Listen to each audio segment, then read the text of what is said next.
Hello everyone, welcome to let's revise it. तो guys, आज मैं लेकर आया हूँ बिहार मद्य निषेध जो एग्ज़ाम हुआ था, जिसका हमने सीरीज चालू किया था कि उसके सभी प्रीवियस ईयर क्वेश्चंस को हम सॉल्व करेंगे, डिटेल्ड में सॉल्व करेंगे। तो उसका पहला पार्ट ऑलरेडी इस चैनल पे अपलोड हो चुका है, जिसका लिंक मैं डिस्क्रिप्शन में आपको दे दूंगा। अगर आपने अभी तक हमारा पहला पार्ट नहीं देखा है तो प्लीज़ उसको आप देख लीजिए। आज मैं लेकर आया हूँ उसी सीरीज का पार्ट 2। तो चलिए शुरू करते हैं। सबसे पहला क्वेश्चन है, हिंदी से कौन से समूह के सभी शब्द कमल के पर्यायवाची हैं? यानी आपसे कमल के समानार्थी शब्द पूछा जा रहा है। तो दिए हुए चारों ऑप्शंस में जो ऑप्शन नंबर 3 है, सरोज, पंकज, अरविंद, सरोज, पंकज और अरविंद, ये सभी शब्द हमारे जो कमल शब्द के समानार्थी शब्द होंगे। ठीक है। कमल के अन्य और भी आपके समानार्थी शब्द होते हैं, पर्यायवाची शब्द होते हैं, जो मैं आपको एक बार रिपीट किए दे रहा हूँ। कमल के जो पर्यायवाची शब्द हैं उनमें सबसे जो मुख्य हैं, जो आपको याद होने चाहिए, वो हैं पंकज, नीरज, सरोज, जलज, अंबुज, उत्पल, अरविंद, इंदिवर, वनज, वारिज।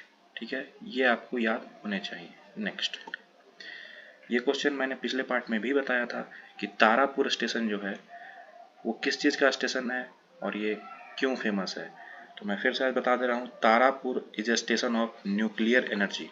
तारापुर जो है वो न्यूक्लियर एनर्जी का स्टेशन है, जो बना था 1969 में। डेट याद रखिएगा, 1969। और ये भारत का फर्स्ट न्यूक्लियर पावर स्टेशन है, first nuclear power station of India, Tarapur. ठीक है, तारापुर कहाँ पे है? तो ये महाराष्ट्र के पालघर में है। नेक्स्ट, सेम क्वेश्चन देखिए, दो बार एक ही सेट में रिपीट हुआ है ये question. Where was the first nuclear plant setup in India? Answer होगा तारापुर, महाराष्ट्र।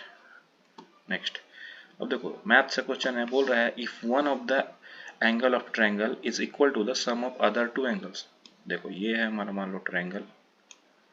ठीक है, बोल रहा है कि एक एंगल, मान लो इस एंगल को हम लेते हैं, ये एंगल जो है ये इन दोनों एंगल्स के सम के बराबर बोल रहा है। तो ऐसे ट्रायंगल को क्या बोलेंगे? तो अगर आप इसमें कॉम्बिनेशन खुद से भी बनाओगे तो ये देखोगे कि जो कोई भी एक एंगल अगर बाकी दोनों एंगल के सम के बराबर होगा तो उनका वैल्यू होगा 90, 45, 45 या फिर 90, 60, 30 ऐसे करके होगा। ठीक है, यानी एक एंगल तो उसमें 90 होगा, बाकी दोनों का सम 90 ही होगा। ठीक है, वो चाहे 72 डिग्री और आपका 18 डिग्री हो जाए या 60, 30 जो भी हो जाए। ठीक है, वो हमारा पॉइंट नहीं है। हमारा ये पॉइंट है कि इसमें से एक एंगल 90 होगा तभी ये क्राइटेरिया फुलफिल होगा। ठीक है, कि एक एंगल बाकी दोनों एंगल्स के सम के बराबर हो। अब जैसे ही एक एंगल हमारा 90 हुआ, हमें कोई नहीं कुछ नहीं देखना है, सीधा राइट ट्रायंगल पे टिक करना है। ठीक है। नेक्स्ट, आप इसको मैथमेटिकली भी सॉल्व कर सकते हो, एक को एक्स लेकर। Next, pollen can be transferred from one flower to another flower by which of the following agency? बोल रहा है, बायोलॉजी का क्वेश्चन है कि पॉलन ग्रेन्स जो होते हैं वो ट्रांसफर होते हैं from one plant to another plant, इसको क्या बोलते हैं और ये कौन से एजेंसी के द्वारा ट्रेवल होता है? बेसिकली क्वेश्चन ये है। तो देखो, ये प्रोसेस को बोलते हैं हम लोग pollination. This process is known as pollination. होता क्या है पॉलिनेशन में कि एंथर से स्टिग्मा में, एंथर टू स्टिग्मा ट्रांसफर होता है पॉलन ग्रेन्स का। ठीक है, अगर ये एक ही प्लांट में होगा, अगर एक ही प्लांट के अंदर होगा तो इसको बोलेंगे सेल्फ। अगर ये एक प्लांट से दूसरे प्लांट में पास कर जाए तो इसको बोलते हैं क्रॉस। ठीक है, और ये तीन एजेंसी इसके लिए रिस्पॉन्सिबल होती है, या तो एयर यानी विंड, या वाटर, या इंसेक्ट, या तीनों। ठीक है, तो यहाँ पर तीनों ही एजेंसी इसके लिए रिस्पॉन्सिबल होती है, तो इसका आंसर होगा ऑल ऑफ द एबव। ठीक है। नेक्स्ट, फिर से मैथ्स का क्वेश्चन है, the probability of getting a prime number in a throw of dice. अब मान लो लूडो का एक डाइस फेंका गया, तो बोला जा रहा है कि उसमें प्राइम नंबर आने के चांसेस कितने हैं। तो लूडो के डाइस में 1, 2, 3, 4, 5 और 6, ये 6 नंबर होते हैं, इसके अलावा तो कुछ होगा नहीं। ठीक है, अब आप ध्यान दो, जो लूडो का डाइस में प्राइम नंबर इसमें से कौन कौन है? तो आपको पता है 1 is neither prime nor composite. अब प्राइम नंबर होता क्या है पहले वो जान लीजिए, वैसा नंबर जो या तो 1 से डिविजिबल हो या खुद से डिविजिबल हो। ठीक है, तो 1 तो 1 से डिविजिबल है, खुद से भी डिविजिबल है, लेकिन फिर भी इसको प्राइम नंबर नहीं बोला गया है। क्योंकि इसके 2 फैक्टर्स होने चाहिए, 1 का केवल एक ही फैक्टर होगा 1। अब 2 का देखते हैं, देखो 2 2 से भी डिविजिबल है और 1 से भी डिविजिबल है, तो इसलिए ये प्राइम तो है। 3 3 भी 1 से डिविजिबल है और 3 से डिविजिबल है, इसके अलावा किसी से डिविजिबल नहीं है, तो ये भी है। लेकिन 4 4 देखो 4 1 से भी डिविजिबल है, 2 से भी डिविजिबल है और 4 से भी डिविजिबल है, तो ये हमारा प्राइम नंबर नहीं होगा। 5 भी होगा प्राइम नंबर, केवल 1 और 5 से डिविजिबल है। 6 नहीं होगा क्योंकि ये है 1 2 और 3 तीनों से डिविजिबल है, तो ये भी नहीं होगा। तो टोटल है 2 3 5, यानी 3 अंक हैं हमारे प्राइम नंबर। और टोटल कितना था, टोटल था 6। 3/6 अगर करते हैं तो आंसर हमारा आता है 1/2। ठीक है।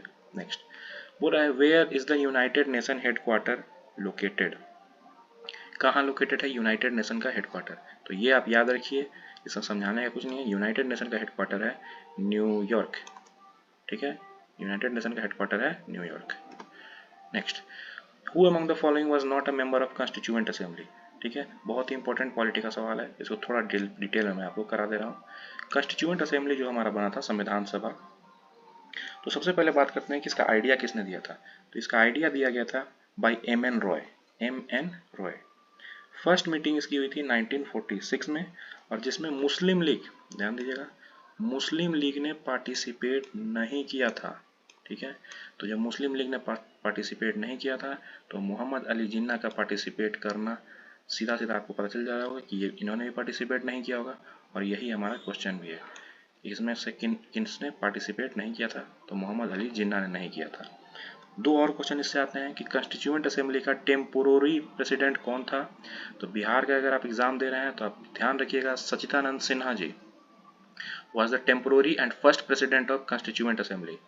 उसके बाद इलेक्शंस हुए और हमारे देश के जो प्रथम राष्ट्रपति जो बाद में बने थे, राजेंद्र प्रसाद, वो उसके प्रेसिडेंट बने थे। ठीक है, तो अगर टेम्पोररी पूछा जाता है तो आप सच्चिदानंद सिन्हा, फर्स्ट पूछा जाए तो भी सच्चिदानंद सिन्हा, सेकंड और या फिर परमानेंट या फिर इलेक्शन के बाद पूछा जाए तो वो होगा राजेंद्र प्रसाद, दोनों बिहार से। नेक्स्ट, बहुत इजी क्वेश्चन इकोनॉमिक्स का, अकाउंट वन नेशन। बोल रहा है कि ऐसा कंपनी जो एक से ज़्यादा देशों में अपनी प्रोडक्शन करे या फिर अपना जो सेल है वो करे, उसको क्या बोलते हैं। कोई भी एग्जांपल ले लो आप, जिस कंपनी का फ़ोन चला रहे हो, मान लो MI, सैमसंग, जिसका भी हो, तो वो इंडिया से बाहर भी ऑपरेट करती है, इंडिया में भी ऑपरेट कर रही है, तो ऐसे कंपनी को बोलते हैं मल्टीनेशनल, यानी एक से ज़्यादा नेशनल कंपनी, तो इसको बोलते हैं MNC, multinational company. Action and reaction forces always act on.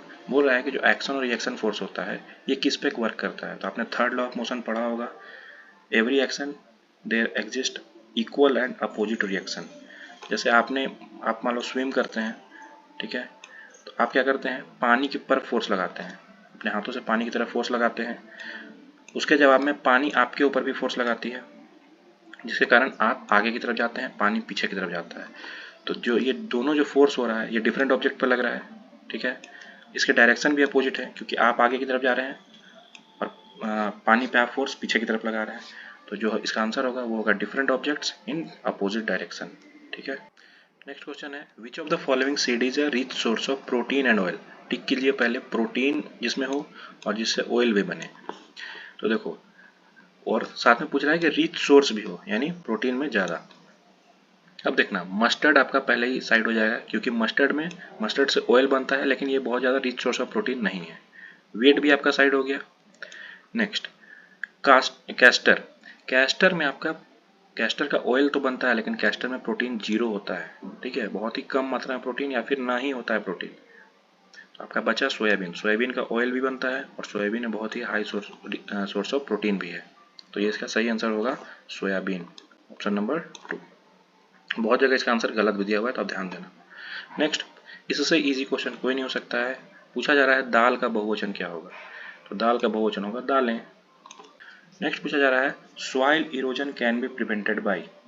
बोल रहा है सॉइल इरोजन, पता है आपको सॉइल इरोजन क्या होता है, the removal of top layer of soil by wind, water और एनी अदर एक्सटर्नल एजेंसी। पानी जब आती है तो सॉइल के जो ऊपर का लेयर है उसको एक जगह से दूसरी जगह लेकर जाती है, या हवा एक जगह से दूसरी जगह लेकर जा रही है, इसी को सॉइल इरोजन बोलते हैं। तो इससे बचाने के लिए बेस्ट उपाय क्या है, आपको बचपन में पढ़ाया गया होगा, जो पेड़ है, पेड़ मिट्टी को बांध कर रखता है, तो हम लोग क्या करेंगे, हम लोग फॉरेस्ट लगा देंगे। इसका सही आंसर होगा फॉरेस्ट, रेजिंग फॉरेस्ट। अब फॉरेस्ट काटिएगा तो और सॉइल इरोजन बढ़ जाएगा, फर्टिलाइजर का यूज कीजिएगा तो और सॉइल इरोजन बढ़ जाएगा। ओवर ग्रेजिंग यानी अब गाय भैंस को और ज़्यादा चरवाइएगा तो और सॉइल इरोजन बढ़ेगा। तो ये सब इसके गलत आंसर है, ठीक है। सही आंसर होगा raising forest. Next, in which of the following categories India comes, Bharat कौन से कैटेगरी में आता है। तो ये इकोनॉमिक्स में अगर जब स्टार्ट किया जाता है इंडियन इकोनॉमी तो सबसे पहले पढ़ाया जाता है कि भारत एक डेवलपिंग कंट्री है, विकासशील देश है। India is a developing country. Developed country में यूएस, रसिया ये सब आते हैं। पुअर कंट्रीज में आप अफगानिस्तान, पाकिस्तान ये सब को ले सकते हैं। Next, national human rights commission, इसकी स्थापना कब हुई थी। नेशनल ह्यूमन राइट कमीशन की स्थापना कब हुई थी। तो आप डेट याद रखिए 12 अक्टूबर 12 अक्टूबर 1993 में नेशनल ह्यूमन राइट्स कमीशन की स्थापना की गई थी। इसका हेडक्वार्टर दिल्ली में है। 4 पॉइंट बताऊंगा, चारों याद रखिएगा। एनएचआरसी का जो हेडक्वार्टर है दिल्ली में है। स्टेब्लिशमेंट 12 अक्टूबर 1993 को हुआ था। इसका काम है भारत में जो मानवाधिकार है उसका रक्षा करना, किसी के साथ भेदभाव न होने पाए, ये इस पे ध्यान रखती है, ठीक है। 10 दिसंबर को, ध्यान दीजिएगा, 10 दिसंबर को ह्यूमन राइट्स डे मनाया जाता है। स्टेब्लिशमेंट जो है वो 12 अक्टूबर को हुआ था, लेकिन ह्यूमन राइट्स डे जो है वो 10 दिसंबर को मनाया जाता है। फिलहाल इसके चेयरमैन जो है वो अरुण कुमार जी हैं, ठीक है, Arun Kumar. Next, an electric generator converts, electric generator का क्या काम होता है। आपको पता है हमारे घर में जो जनरेटर है उससे हम इलेक्ट्रिकल एनर्जी जनरेट करते हैं, ठीक है। वो मोशन करता है, उसका जो व्हील होता है वो रोटेट करता है, उसमें जो तेल डालते हैं उसके बाद, तो that is a mechanical energy. तो इलेक्ट्रिकल जनरेटर जो है वो कन्वर्ट करता है mechanical energy to electrical energy. Option number 4 इसका सही आंसर होगा। Next, in which of the Harappan site is the evidence of reservoir pond. Again मैं बता रहा हूँ ये क्वेश्चन का भी आंसर बहुत जगह गलत दिया हुआ है। बोला जा रहा है कि हड़प्पा के किस साइट पे रिजर्वायर पाया गया है, ठीक है। तो आंसर में बहुत जगह हड़प्पा दे दिया गया है, जबकि इसका सही आंसर है धौलावीरा। धौलावीरा में आपको रिजर्वायर का एविडेंस मिलेगा। धौलावीरा आपके जो गुजरात के कच्छ एरिया है उसके पास है, तो यहीं पे रिजर्वायर मिला था। देखो बहुत इजी क्वेश्चन है। संज्ञा शब्द जहर में अगर ईला जोड़ दिया जाए तो क्या बनेगा। अब मैं आपको मानकर चलता हूँ कि आपको संज्ञा नहीं आता है, मैं आपको ये भी मानकर चलता हूँ कि आपको प्रत्यय भी नहीं आता है, ठीक है। ना आपको संज्ञा आती है, ना प्रत्यय आती है, ना आपको विशेषण आता है। मैं एकदम मानकर चलता हूँ कोई ये नहीं आता है, फिर भी आप ये क्वेश्चन, मतलब ये इतना बेसिक क्वेश्चन है कि जहर में अगर इला जोड़ा है तो जहरीला बनेगा, ठीक है। जोशीला तो बनेगा ही नहीं, जहरीला बनेगा नहीं, जाहिला भी नहीं बनेगा। ऑप्शन नंबर 2 इसका सही आंसर है। ये देखो आप कितना इजी क्वेश्चन आता है। इस एग्जाम में आप आराम से 85% प्लस स्कोर कर सकते हो, इतना इजी क्वेश्चन इसमें आते हैं। विच of the following sector faces the problem of seasonal unemployment.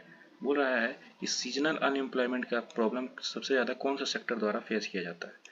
देखो सीजनल अनएम्प्लॉयमेंट क्या होता है, आप देखते होगे जब भी हमारा रोपनी का सीजन या काटने का सीजन होता है उस समय आपको लेबर वर्कर नहीं मिलेंगे, क्योंकि वो समय वो लोग बिजी रखते हैं।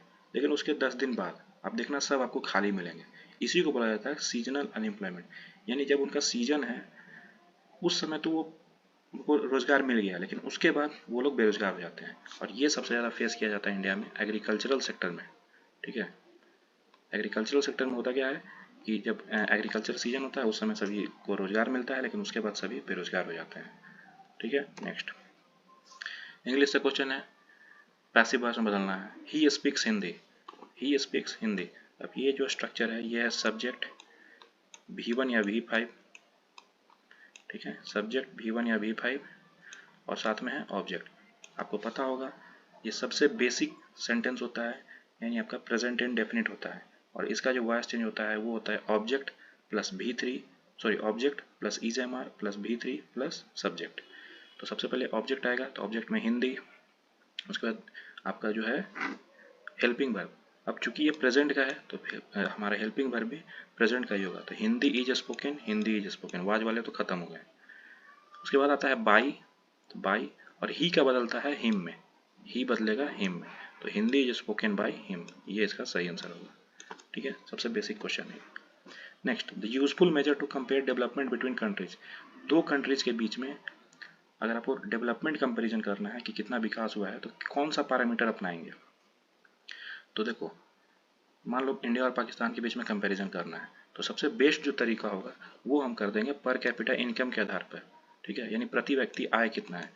मान लो भारत में प्रति व्यक्ति आय अगर 10 रुपये आए तो आप उससे एस्टिमेट लगा सकते हो कि पाकिस्तान में यहाँ से बहुत बुरे हाल हैं तो वहाँ का जो प्रति व्यक्ति आय होगा वो 1 या 2 रुपये होगा। तो अगर किसी व्यक्ति का प्रति व्यक्ति आय किसी देश में अगर 2 रुपये हैं और एक का 10 रुपये हैं तो जाहिर सी बात है 10 रुपये वाला देश काफ़ी उससे ज़्यादा विकास कर रहा होगा, उसका लाइफस्टाइल और अच्छा होगा। ठीक है, तो ये एक तरीका है आपका डेवलपमेंट नापने का। नेक्स्ट क्वेश्चन बोल रहा है परख which was seen in the news recently is a portal associated with which. बोला एक पोर्टल अभी शुरुआत हुआ था परख, ये किससे रिलेटेड है? तो देखो परख का फुल फॉर्म था performance assessment review and analysis of knowledge of holistic development. Performance assessment review and analysis of knowledge of holistic development. Actually हो क्या रहा था, ऐसा देखा जा रहा था कि जो अभी बच्चे जो अभी आ रहे हैं वो पढ़ाई में जनरली जो भी कंसेप्ट है उसको समझने से ज़्यादा रटने में भरोसा कर रहे हैं। जो भी कंसेप्ट हुआ वो रट जा रहे हैं। इसको लेकर जो सरकार ने एक पोर्टल लॉन्च किया परख, और जिसमें ये कोशिश की गई कि बच्चे जो मगअप कर रहे हैं, रट रहे हैं, इससे इनका जो पैटर्न है उसको चेंज किया जाए और स्टूडेंट को ओवरऑल डेवलपमेंट पे ध्यान दिया जाए। उनको ये कोशिश किया जाए कि वो लोग रटने से ज़्यादा उसको समझने की कोशिश करें। ठीक है, तो इसलिए ये पोर्टल शुरू किया गया। तो इसका जो सही आंसर होगा वो होगा स्टूडेंट लर्निंग असेसमेंट। ठीक है, यानी उनके पढ़ने का पढ़ाई के तरीके को चेंज करने का। The chairman of Rajya Sabha addresses his resignation to. जो राज्यसभा के चेयरमैन होते हैं ये बाय डिफॉल्ट हमारे वाइस प्रेसिडेंट होते हैं। ठीक है, बाय डिफॉल्ट ये हमारे वाइस प्रेसिडेंट होते हैं। ठीक है, और ये अपना इस्तीफा जो है ये प्रेसिडेंट को सौंपते हैं।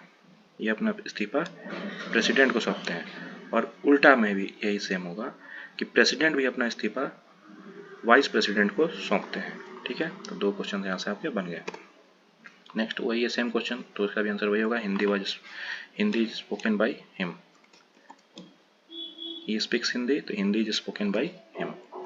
Next, who can remove Indian president by impeachment process. देखो भारत के राष्ट्रपति को अगर हटाना है आपको तो एक प्रोसेस होता है जिसको बोला जाता है इम्पीचमेंट, महाभियोग। ये उन पर चलाना होगा। ठीक है, जो इनिशिएट होता है आपके पार्लियामेंट से। ठीक है, भारत के राष्ट्रपति को सुप्रीम कोर्ट, इलेक्शन कमीशन ये सब नहीं हटा सकती है, आपके पार्लियामेंट में इम्पीचमेंट प्रोसेस शुरू होगा। एक और क्वेश्चन यहाँ से आता है कि क्या जजेज जो भी हैं उनको भी इम्पीच किया जा सकता है? तो आंसर होगा नो। इम्पीचमेंट प्रोसेस केवल इंडियन प्रेसिडेंट पे ही लगेगा। जजेज को इम्पीचमेंट के द्वारा नहीं हटाया जाता है, उनको नॉर्मली रिमूव किया जाता है। Next question, who is the current governor of RBI. Reserve bank of India के अभी गवर्नर कौन है? तो अभी जो गवर्नर है वो है शक्तिकांत दास। और फाइनेंस मिनिस्टर हमारे हैं निर्मला सीतारमन। नेक्स्ट, बिहार दिवस इज सेलिब्रेटेड ऑन। बिहार दिवस कब मनाया जाता है? ये बिहार के जितने भी एग्जाम है उनका सबसे फेवरेट क्वेश्चन है। बिहार दिवस जो आपका मनाया जाता है वो है 22 मार्च को।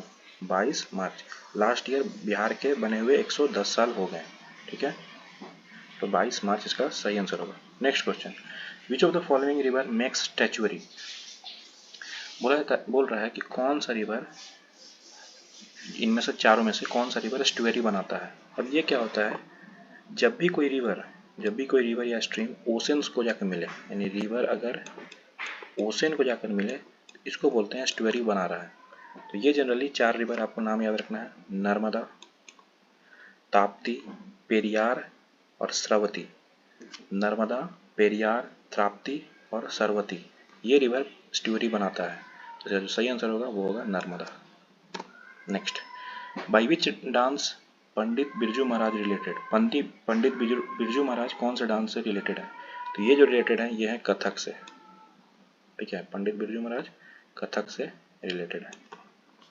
इनको पद्म विभूषण भी मिला है। 17 जनवरी 2022 को ये इनका निधन हो गया, इसलिए ये क्वेश्चन उस समय आया था एग्जाम में, पंडित बिरजू महाराज कथक। तो ये था हमारा लास्ट क्वेश्चन बिहार मद्य निषेध परीक्षा को लेकर पार्ट 2 का। अभी तक टोटल मैंने आपको 59 से 60 सवाल करा दिए हैं। नेक्स्ट पार्ट में बाकी जो बचे हैं फर्स्ट सेट के वो मैं कराऊंगा। ठीक है, तो बने रहिए इसी चैनल पे, मिलते हैं अगले वीडियो में नेक्स्ट पार्ट को लेकर। तब तक के लिए चैनल सब्सक्राइब कीजिए, वीडियो पसंद आए तो लाइक कीजिए। Thank you, good luck for your exam, bye.